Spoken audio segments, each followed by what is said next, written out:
오늘 이 시간에는 본문 말씀을 가지고 이제 죄를 사하는 권세 이런 주제로 말씀을 나누도록 하겠습니다.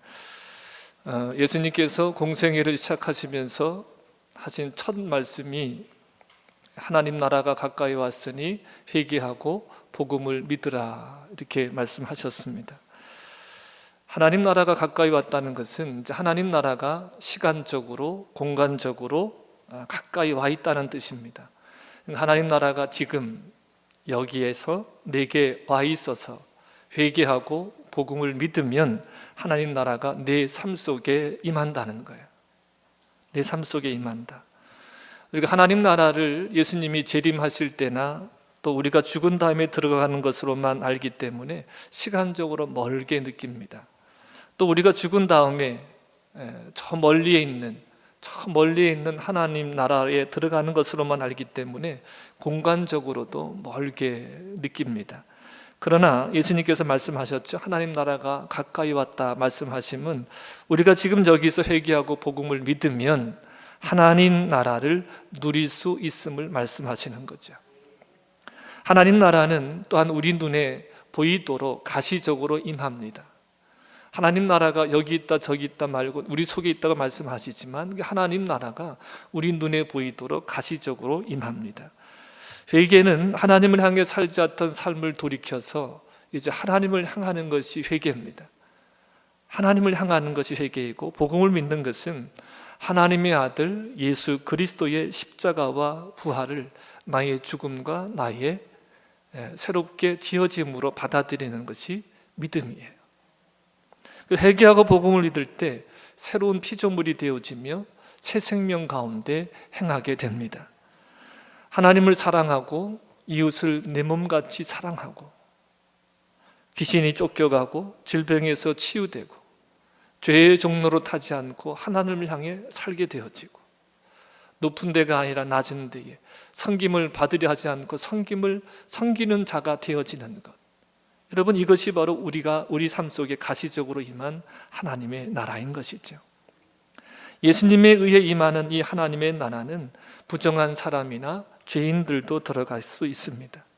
아니, 죄인은 심판받아 마땅하고 의인만 들어가는 것이 하나님 나라인데 어떻게 부정한 사람도 죄인도 하나님 나라에 들어갈 수 있을까요? 예수님은 부정한 사람을 깨끗게 하시고 죄인의 죄를 사하여 주시는 권세를 가지고 계시기 때문입니다. 나병 환자를 치료하신 사건이 있었습니다. 지난주에 나병 환자를 치료하는 사건을 봤는데 나병 환자는 부정한 자이죠. 근데 이 부정한 자를 깨끗게 하시는 권세가 예수님에게 있습니다. 여러분, 하나님의 나라가 아무리 가까워도 내가 부정함 가운데 있으면 하나님 나라에 들어갈 수 없습니다. 귀신 들린 유대교는 부정한 자를 깨끗게 할 수 없습니다. 그러나 예수님은 이 부정한 자를 깨끗게 하실 수 있는 권세가 있으십니다. 또 예수님께서는 죄를 사해 주는 권세가 있어서 과거에 범한 죄를 용서하시고 우리를 죄에서 벗어나게 하시고 다시 죄를 짓지 않도록 하시는 권세를 가지고 계십니다. 할렐루야.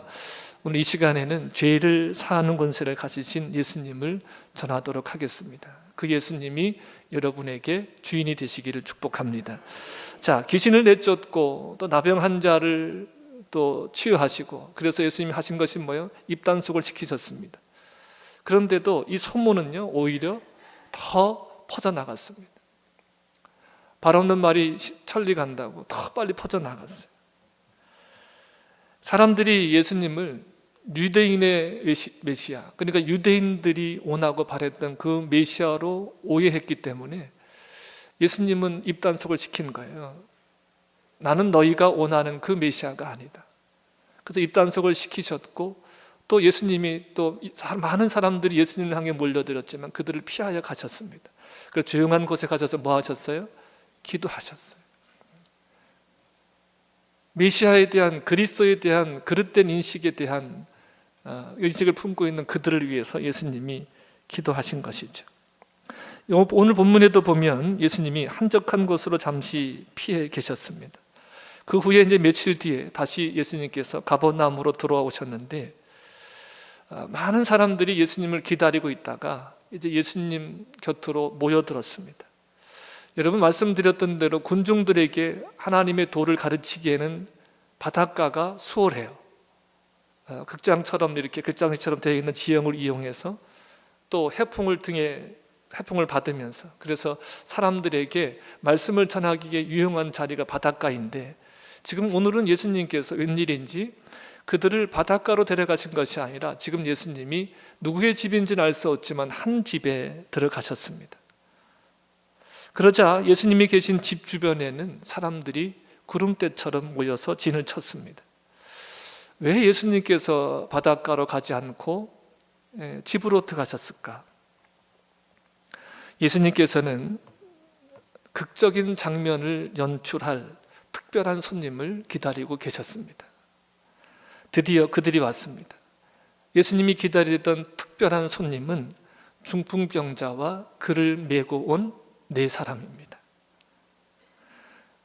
이들이 예수님의 소문을 듣고 이제 중풍병자를 치유하기 위해서 먼 데서 소문을 듣고 찾아왔지만 사람들이 너무 많아서 예수님께 갈 수가 없었습니다.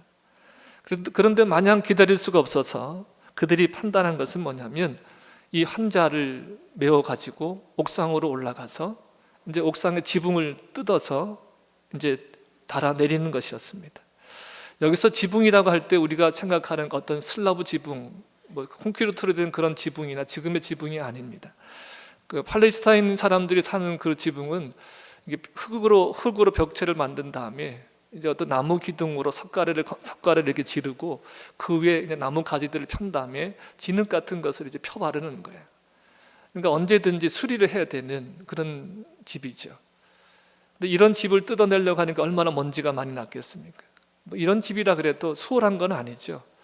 힘들게 지붕을 뜯어내고 또 여러 가지 악조건들이 있었습니다. 그래도 남의 지붕을 걷어낸 거죠. 남의 집 지붕을 걷어낸 거예요. 3절 4절에 말씀하고 있는데, 여러분, 사람마다 다 특징이 있고 또 사람마다 다 다르기 때문에 어떠한 일에 대처하는 방법도 다 다를 수 있죠. 그렇지만 어떻게 이런 기상천외한 생각을 했는지 놀라울 뿐입니다. 이런 무지막지한 행동을 예수님은 어떻게 평가하셨을까? 늦게 와서 순서를 기다리지 않고 남의 집 지붕에 올라가서 그냥 막무가내로 지붕을 뜯어내고 구멍을 내고 환자를 달아내리는 이 사람들은 도대체 어떤 사람들이었을까? 이런 의문을 갖게 됩니다.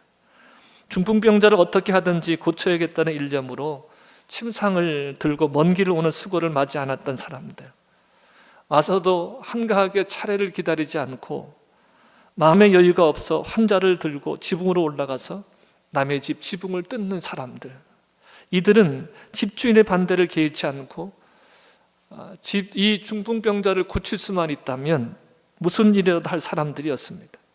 이 사람들이 중풍병자와 어떤 관계에 있던 사람들이었을까? 아마도 이들은 이 환자를 고치기 위해서 많은 노력을 했던 사람들 같아요. 이 일 저 일 많이 노력하다가 여기까지 왔을 겁니다. 또 이들은 중풍병자와 아주 특별한 인연이 있을 수도 있죠. 그런데 하인이거나 돈을 받고 하는 사람들이라고 하면 이렇게 하지 못했을 겁니다. 아마도 중풍병자에게 평생 갚아도 갚지 못할 어떤 은덕을 입은 사람이었을 가능성도 있습니다.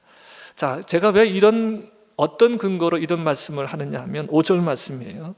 예수님께서 그들의 믿음을 보시고 중풍병자에게 이르시되 그랬습니다. 그러니까 그들의 믿음을 보시고라고 하는 이 말씀은 굉장히 독특한 표현이에요.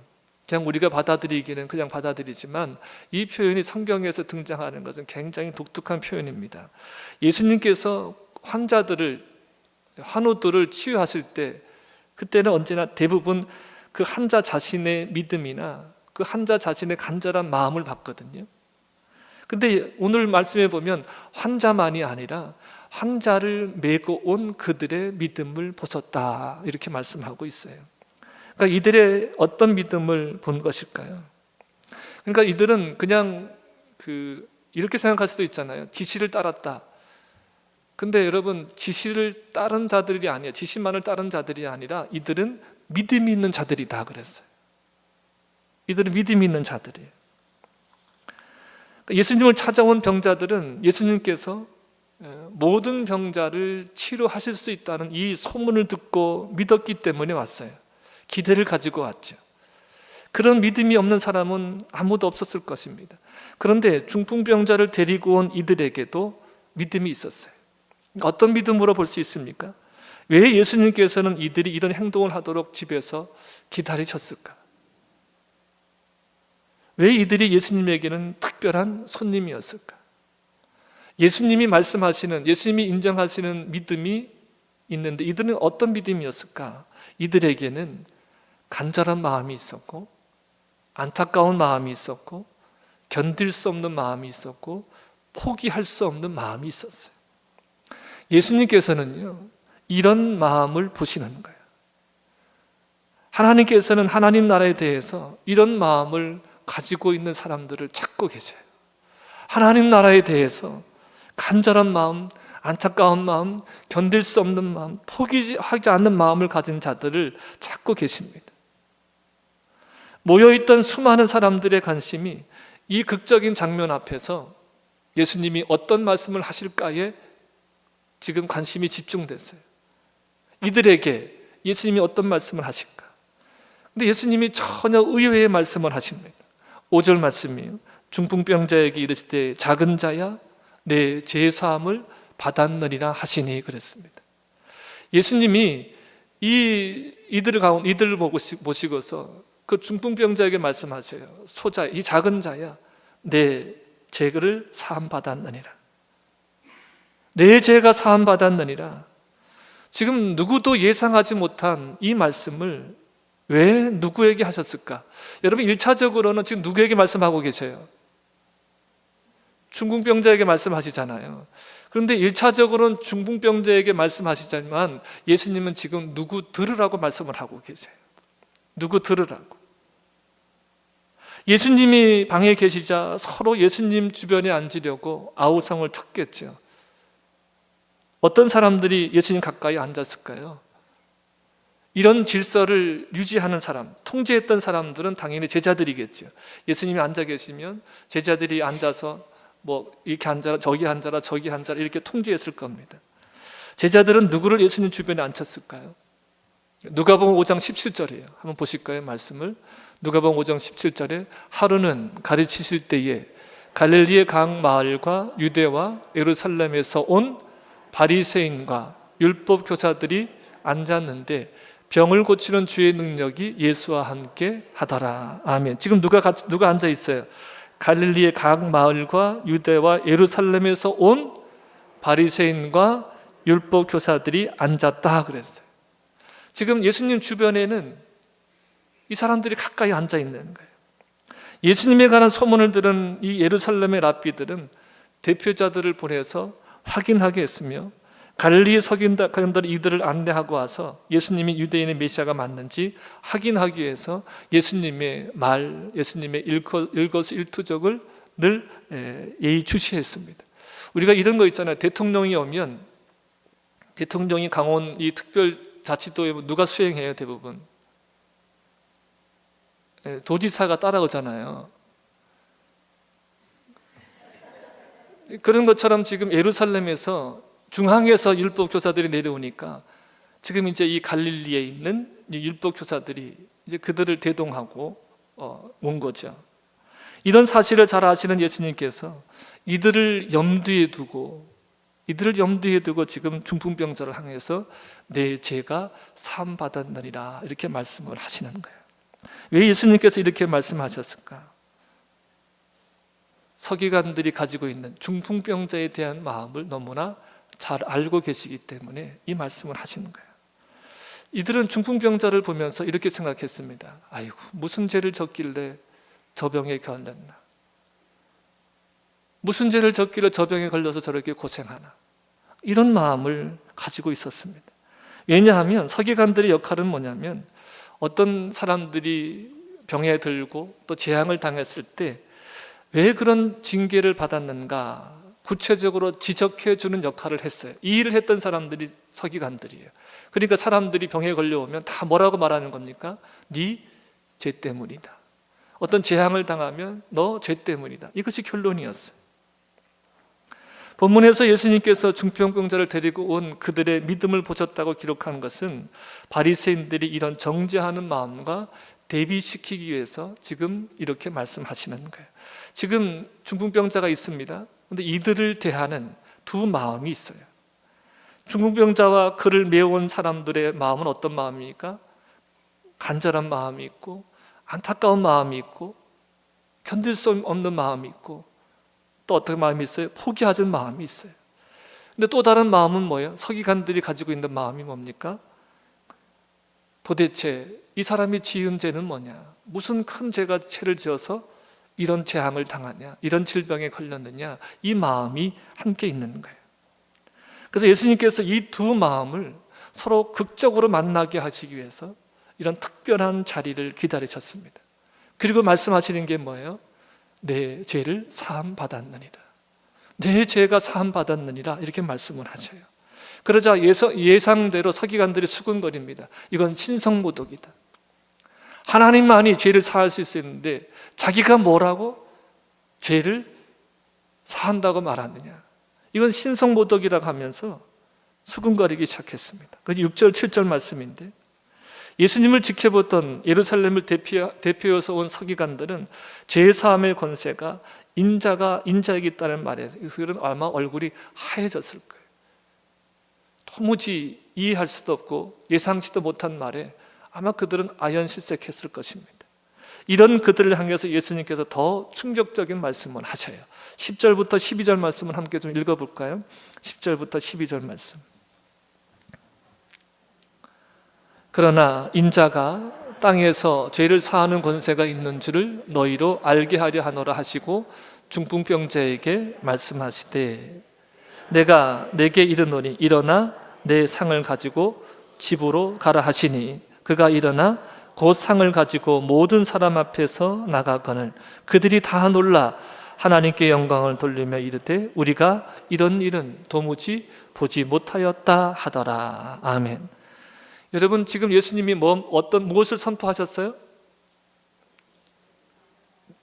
중풍병자에게 뭐라고 말씀하셨어요? 먼저는 내 죄가 사함 받았느니라 이렇게 말씀을 하시죠. 근데 여러분 우리가 죄 사함이 있다고 하는 이 권세가 토론만으로 되어지는 거 아니잖아요. 예수님하고 지금 이 서기관들하고 막 토론을 한다고 생각해 보세요. 내가 하나님의 아들이야. 내가 죄사함의 권세가 있어. 내가 하나님이야. 막 이렇게 얘기하지만 서기관들은 또 뭐라 그러겠어요? 서기관들은 웃기고 있네 그럴 수도 있잖아요. 장난하냐? 하나님만이 어떻게 하나님이 너일 수 있느냐? 아마 이렇게 말했을 수도 있어요. 근데 그러니까 여러분 하나님의 아들이신 것과 죄를 사하는 권세가 가지신 것은 토론만으로 결론되어지지 않아요. 가장 간단한 방법은 뭐냐면 결과로 보여지면 되는 거예요. 그래서 그 결과로 보여진 게 뭡니까? 중풍병자를 향해서 내 침상을 들고 걸어가라. 내 침상을 들고 걸어가라. 이에 예수님께서 제사함의 권세가 하늘이 아닌 땅에서 하나님에게서만이 아니라 바로 인자이신 그 사람의 아들이신 다니엘서 7장에 기록되어 있는 하늘로부터 온 그 사람의 아들이신 그 예수 그리스도가 죄를 사하는 권세가 있으심을 확인시키기 위해서 중풍병자에게 말합니다. 내 침상을 직접 들고 집으로 가라. 그랬더니 어떤 일이 벌어졌어요? 그 중풍병자가 스스로 일어나서 자기 침상을 가지고 돌아갔습니다. 그러니까 이를 지켜보던 사람들이 놀라움을 넘어서서 두려움을 느꼈습니다. 예수님의 말씀만으로 침상을 들고 가는 중풍병자의 모습을 보니까 더 이상 어떤 반박할 근거가 없는 거예요. 반박할 근거가 없이 하나님께 영광을 돌리지 않을 수가 없었습니다. 그들이 놀라서 하나님께 영광을 돌리며 우리가 이런 일을 도무지 보지 못하였다고 했습니다. 이 사건을 통해서 예수님은 천지를 창조하신 그 말씀이신 것, 예수님은 말씀이 육신이 되어 우리 가운데 오신 분이잖아요. 말씀만으로 그 중풍병자를 스스로 일어나 침상을 듣고 걸어가게 하신 그 창조하신 말씀이심을 드러내셨고 뿐만 아니라 예수님께서 죄를 사하는 권세가 있음을 알게 하셨습니다.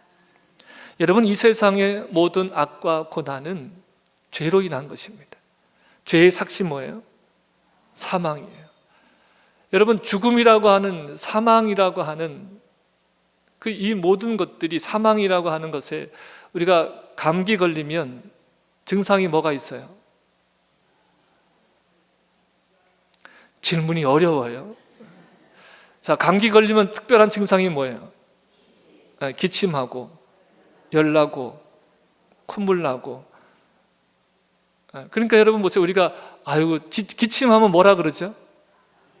감기 걸렸네. 감기의 증상인 거잖아요. 그러니까 죄의 삭은 뭐예요? 사망인데, 이 죽음의 증상이 뭐냐면 우리가 겪고 있는 악이고 고난이에요. 이 죽음의 증상들. 그러니까 우리가 하나님으로부터 멀어졌다고 하는 거, 하나님으로부터 멀어진 거, 우리가 영적인 죽음을 당한 거잖아요. 그러니까 이 죽음의 증상들이 악으로 나타나고 고난으로 나타나는 거예요. 그래서 하나님을 떠난 사람들이 어떻게 하든지 이 고난과 악에서 벗어나려고 스스로 노력들을 많이 하죠. 그래서 제가 여러 번 말씀드렸던 대로 스스로 노력하다가 안 되니까 남의 것을 빼앗고, 그래서 자기 자원을 충족시키려 하고, 이러한 모습들이 지금 하나님을 모르는 사람들의 이 땅에서 삶의 모습인 거예요. 여러분, 인간은 죄와 사망의 권세 아래 잡혀 있기 때문에 자력으로는 결코 벗어날 수가 없습니다. 평생을 넘복수행을 해도, 평생을 금식하도 여러분 스스로 이 죽음에서, 이 사망에서 벗어날 수가 없습니다. 여러분, 이것은 진리입니다. 그래서 하나님이 이 땅에 인간의 몸을 입고 오신 거예요. 예수님께서 죄를 사하셔야 이 죄에서 벗어날 수 있습니다. 하나님이 죄를 사하셔야 이 죄에서 벗어날 수 있어요. 죄 사함 받아 모든 악과 고난에서 벗어나는 것이 바로 이 구원입니다. 그래서 예수님이 우리를 죄에서 벗어나 사망의 권세에서 생명으로 우리를 옮기시는 참된 구원자이신 것이죠. 할렐루야. 우리가 왜 예수를 믿습니까? 왜 예수를 믿어요? 예수님이 구원자이시기 때문에, 우리를 사망에서 생명으로 옮기시는 분이기 때문에, 모든 악과 고난에서 우리를 건지시는 분이시기 때문에, 그 구원자이시기 때문에 우리가 예수님을 믿는 것입니다. 요한복음 5장 21절로 27절 말씀을 보겠습니다. 아버지께서 죽은 자들을 일으켜 살리신 같이 아들도 자기가 원하는 자들을 살리느니라. 아버지께서 아무도 심판하지 아니하시고 심판을 다 아들에게 맡기셨으니 이는 모든 사람으로 아버지를 공경하는 것 같이 아들을 공경하게 하려 하심이라. 아들을 공경하지 아니하는 자는 그를 보내신 아버지도 공경하지 아니하느니라. 내가 진실로 진실로 너희에게 이르노니 내 말을 듣고 또 나 보내신 이를 믿는 자는 영생을 얻었고 심판에 이르지 아니하나니 사망에서 생명으로 옮겼느니라. 진실로 진실로 너희에게 이르노니 죽은 자들이 하나님의 아들의 음성을 들을 때가 오나니 곧 이때라. 듣는 자는 살아나리라. 아버지께서 자기 속에 생명이 있음 같이 아들에게도 생명을 주어 그 속에 있게 하셨고 또 인자됨으로 말미암아 심판하는 고난을 주셨느니라. 아멘. 자, 아버지 하나님께서 죽은 자를 살리시고 생명을 주시고 또 심판하는 권세를 그 아들에게 위임하셨습니다. 그러니까 이 모든 권세를 주신 것은 예수님이 하나님과 그 영광이 동등하신 본체인데 자기를 비워 사람의 아들로 오셨기 때문에 이 권세가 주어졌습니다. 하나님의 아들 예수 그리스도의 말씀을 듣고 믿는 것이 하나님의 말씀을 듣고 믿는 것입니다. 그 아들 예수님의 말씀을 듣고 믿는 것은 예수님을 보내신 하나님을 믿는 것입니다. 그러므로 이런 자들은 영생을 얻었고 심판에 이르지 않으며 사망에서 생명으로 옮겨진 것입니다. 이것이 예수님의 권세입니다. 또한 하나님은요, 사람에게도 죄를 사하는 권세를 주셨습니다. 갑자기 또 이게 무슨 말인가 싶으실 텐데, 이 사복음서에, 이 공간복음서 전체에 지금 이 사건이 나오거든요. 근데 마태복음에도 이 사건이 나오는데 마태복음 9장 8절을 좀 보겠습니다. 마태복음 9장 8절. 무리가 보고 두려워하며 이런 권능을 사람에게 주신 하나님께 영광을 돌리니라. 그러니까 죄 사함의 권세를 누구에게 줬다? 사람에게. 세번역 성경에 보면 사람들에게 주셨다 이렇게 번역하고 있어요. 그러니까 이 사람들이 누군가에 대한 것은 해석이 분분하지만, 근데 여러분 성경 말씀에 보면 사람에게 이런 죄 사함의 권세를 주셨다 이런 부분들이 참 많이 있습니다. 복음서에 이해로 이런 말씀이 많은데 좀 살펴볼까요? 마태복음 6장 12절, 14절, 15절 보겠습니다. 예수님이 가르쳐 주신 기도예요. 우리가 우리에게 죄 지은 자를 사하여 준 것 같이 우리 죄를 사하여 주시옵고. 자 보세요. 우리가 우리에게 죄 지은 자를 사하여 준 것 같이. 그러니까 죄를 사해 줄 수 있는 권세가 있어요, 없어요? 있어요. 근데 그 범위가 어떻게 돼요? 우리가 우리에게 죄 지은 자. 그러니까 내게 죄 지은 자에 대해서는 어떻게 해라? 사해 주라 이 말이에요. 자, 14절 15절 보겠습니다. 너희가 사람의 잘못을 용서하면 너희 하늘 아버지께서도 너희 잘못을 용서하시려니와 너희가 사람의 잘못을 용서하지 아니하면 너희 아버지께서도 너희 잘못을 용서하지 아니하시리라. 자, 어떻게 말씀하세요? 우리에게 잘못한 사람을 뭐 해라고 말씀하세요? 용서해라 말씀하시는 거예요. 그 범위는 뭐예요? 범위는 너희에게 죄 지은 자, 너희에게 죄를 범한 자를 어떻게 하라? 사하고 용서하라 말씀하고 있죠. 마가복음 11장 25절입니다. 서서 기도할 때에 아무에게나 혐의가 있거든 용서하라. 그리하여야 하늘에 계신 너희 아버지께서도 너희 허물을 사하여 주시리라 하시니라. 누가복음 6장 37절. 비판하지 말라. 그리하면 너희가 비판을 받지 않을 것이요. 정죄하지 말라. 그리하면 너희가 정죄를 받지 않을 것이요. 용서하라. 그리하면 너희가 용서를 받을 것이요. 누가복음 17장 3절 4절. 너희는 스스로 조심하라. 만일 내 형제가 죄를 범하거든 경고하고 회개하거든 뭐하라? 용서하라. 만일 하루에 7번이라도 내게 죄를 짓고 7번 내게 돌아와 내가 회개하노라 하거든 너는 뭐하라? 용서하라 하시더라. 마지막 요한복음 20장 23절 말씀이에요.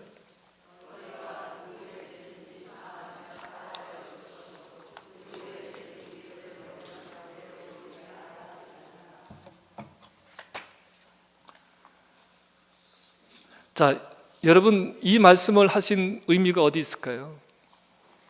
대부분의 사람들의 죄는 누구에게 져요? 사람들 간에 일어나잖아요. 사람들 간에. 그러니까 사람들 간에 이런 죄가 일어나는데 너희가 사람에게 서로에게 지은 죄를 용서하지 않으면서 하나님께 용서를 바라고 하나님은 나를 용서하셨다는 것은 모순이라는 거예요. 이것을 잘 지적해 주는 영화가 있었죠. 미량이라는 영화가 있었습니다. 미량이라는 영화. 여러분 참으로 죄에서 자유한 게 뭘까요? 나는 죄 사함 받았어. 하나님께 죄 사함 받았어. 여러분 이것은 진정한 자유를 얘기하는 게 아니에요. 내가 죄를 범한 자에게 가서 용서를 받고 또 나에게 죄 지은 자를 용서하고 그리고 하나님께로부터 내가 용서함을 받을 때 그때 진정한 죄에 대한 자유가 오는 거예요. 지금 우리들에게 이 말씀을 가르쳐 주고 있는 것입니다. 여러분 이러한 참다운 죄에서 자유함이 저와 여러분에게 있기를 축복합니다. 예수님은 우리의 모든 죄를 사하실 수 있는 권세를 가지신 분이에요. 또한 우리에게 말씀하시는 것은 우리도 서로 용서하고 용서 구하고 용서를 받는 자들이 되어야 될 것을 말씀하고 있는 것이죠. 하나님께 제물을 드리기 전에 먼저 뭐하라? 형제와 가서 화목하라, 화해해라. 여러분 이 말씀의 의미가 여기에 있는 거죠. 예수님은 우리의 죄를 사하실 수 있는 권세가 있으신 분이에요. 예수님은 십자가와 부활을 통해서 그 길을 우리에게 열어주셨습니다. 근데 또한 이렇게 예수 그리스도의 은혜 아래 있는 자들은 또한 우리가 죄 지은 자에게 용서를 구하기를 원하셔요. 그리고 우리에게 죄 지은 자를 사하는 것을 원하십니다. 여러분, 이런 진정한 죄에서 자유함이 저와 여러분에게 있기를 주님의 이름으로 축복합니다. 축복합니다. 축복합니다.